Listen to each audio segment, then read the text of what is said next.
नमस्कार सगळ्यांना. चला आज एक वेगळी रेसिपी बनवूया आपण मस्तपैकी कालवणाची.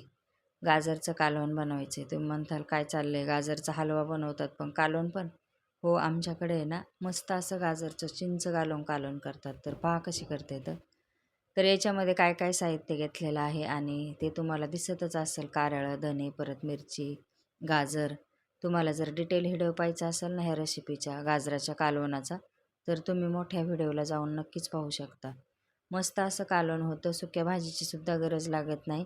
आणि ते कसं बनवायचं कालवण गाजराचं, कारण आता गाजराचं सीजन चालू झालेलं आहे. त्याच्यामुळं मग हलवा पण खाऊन कंटाळा आला ना, तर मग ह्या पद्धतीने कालवण बनवायचं. खूप भारी लागतं. भाताबरोबर तर एवढं छान लागतं आणि बाजरीच्या भाकरीबरोबर किंवा ज्वारीच्या कुठल्याही भाकरीबरोबर तुम्ही एकदम आवडीने खाताल अशी गाजराचं काळ्या मसाल्यातल्या वाटणाचं कालवण बनवलेलं आहे. तर चला तुम्ही पण करून पहा आणि व्हिडिओ पाहायला विसरू नका मोठा, त्याच्यामध्ये पूर्ण रेसिपी आहे.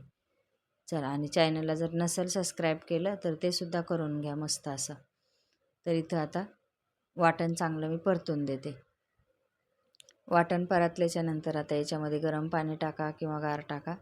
कुठलंही टाकलं तरी पण चव काय त्याची जात नाही, कारण त्याच्यामध्ये साहित्य किती आहे त्याच्यामुळं मस्त अशी चव राहते. तुम्हाला असा कलर दिसत असेल पण खूप छान होतं. चला परत भेटूया पुढच्या ब्लॉगमध्ये.